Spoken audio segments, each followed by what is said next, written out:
you need. So the problem is I think almost endemic to the type of structure we've created. No more or less so than the endemic problems we have within the networking protocols that we all use every day, that also were not designed for the security that we need them to have. I mean, it's the same struggle. We keep layering more and more complexity and adding more front ends, more basically front end applications, but the back end is still a mess. You know, that's just my view. No, but the good news is we're all going to be employed for a very long time. So it's another way to look at it. The positive side of the discussion. It's a mess, but you know, we're here to clean it up, right? So. No, and I've heard the term, and people may have heard of it as well, deperimeterization. That's something you try to say that. Deperimeterization, right? So it's kind of where you have like the M&M thing, where you have the hard shell on the outside and the soft, chewy stuff on the inside. It's, you know, that's the way a lot of organizations are handling security today, and I think that's an outdated. That's a completely outdated model in terms of. I mean, that's sure. It's, you know, that's, I know what you're talking about. Right. It's a complete. I agree. Most organizations set up their infrastructure that way, but it doesn't work that well, and I think a lot of organizations are kind of raising awareness around that, and they're spending time on kind of securing the internals as well. I guess the problem really comes down to you're going to have to trust somebody. And it's when you establish trust, at what level? Do you know what kind of trust? Is it just like all or nothing? Is it like I trust you? Is it yes or no? Is it like it can't be just yes or no. It has to be more than that. There has to be levels of trust, going back to sort of the fundamental security principles, levels of trust, and you've got to know exactly what that trust is. It's not implicit. It can't be implicit trust. It has to be defined in some way. And if you can't define it, you have a problem. That's pretty much where that discussion begins and ends. Sure. So if there's any other questions, we're going to wrap up in a minute or two. So if you want to ask a question, just raise your hand. Sure. Yeah, real quick. Your security in your data is only as good as whoever you interface with, and you have data feeds. What do you do about the questionable security of your trading partner, or where you do wire transfers to or from? That's a great question. How do you, right, it's basically when you're dealing with third parties, how do you pass that responsibility to them?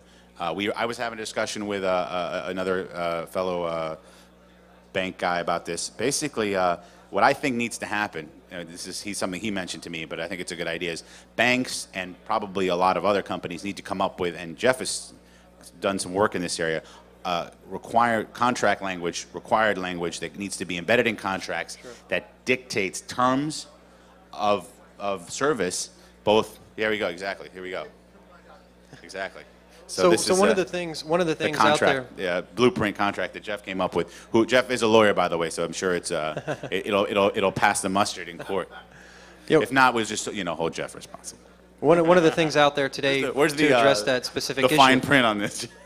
To address that specific issue is better kind of third-party assessment processes. So take a look at your third party, see how you're doing business, or see how they're doing business, and see if that matches up. So there's an organization. So I've seen people take all sorts of positions on this. Sure. I was in a conference with a CEO of a major healthcare organization, the biggest one of the biggest, if not the biggest, who told me that she didn't believe in doing third-party assessments, and that you had to trust your vendors, or else you were gonna. And this is the lady that was responsible for securing your private information.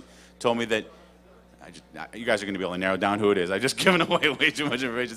So basically, that we don't. She didn't believe in it's a different country. She didn't believe in Canada in doing third-party assessments because it showed bad intentions or a mistrust of the vendors. It's like I was shocked. I was like, I immediately changed my healthcare providers.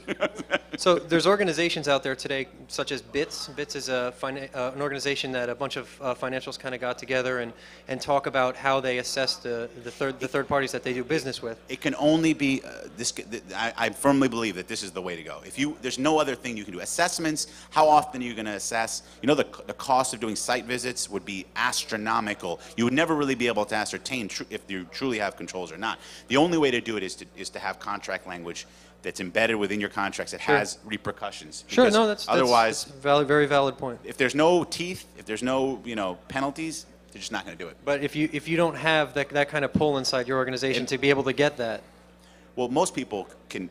There's different levels of influence, but I think if more organizations started to adopt sort of boilerplate clauses, then I don't think a lot of times vendors are hesitant to sign. I've experienced hesitation on council, vendor council saying we're not going to sign, you know, that kind of thing.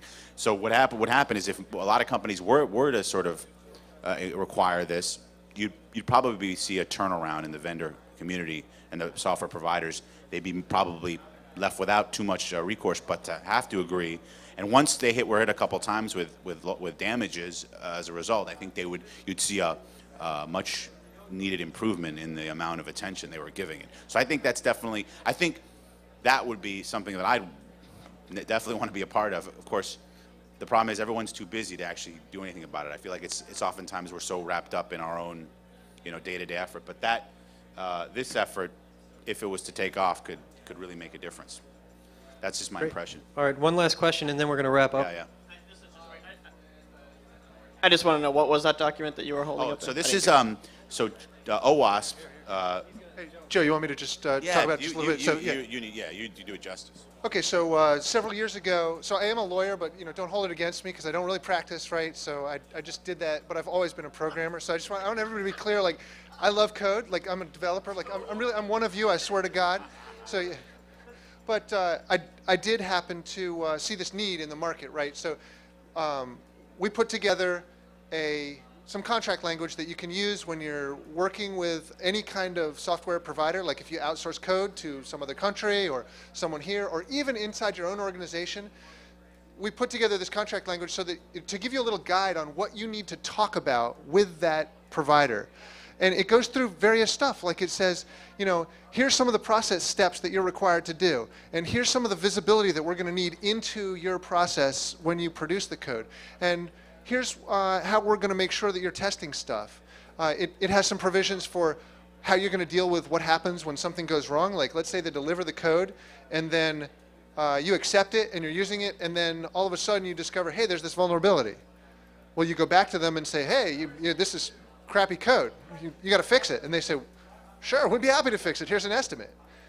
And then you got to talk about that before you make the contract. Before they build the code, you got to figure out who's going to fix what. So in here, there's actually a pretty cool scheme that we came up with here. It says, if it's a problem that you should have known about when you wrote the code, then you got to fix it. And you got to pay for it yourself. But if it's some new problem, like some wacky arsenic thing that just came up, that comes up after you wrote the code, then we'll give you a fair price to fix that problem in the code. So, I mean, it's reasonable like that, because this is a negotiation that you need to have with your software provider. You got to talk to them about it. And this is the blueprint for that conversation. That's all it is. There's a question somewhere here. So, what about off-the-shelf software? I think it's exactly the same thing, actually. You know, we work with lots of companies. It's also in that version, yeah. We work with lots of companies who are buying off-the-shelf software, and sometimes they have enough clout to negotiate for source code, and we can look at the source. Sometimes we have to test it and give them results, and you know, you have to negotiate. When there's a third party involved, you need to have like a more complicated contract arrangement, but it's the same problem. You need to have a discussion with them. Okay, everyone, so thank you very much, Jeff and Joe, for kind of doing this impromptu panel that we had. I think it was very helpful. And if you have any questions, feel free to ask after we step off the stage. Another 10 minutes or so, and we'll have the next presentation. Thank you very much.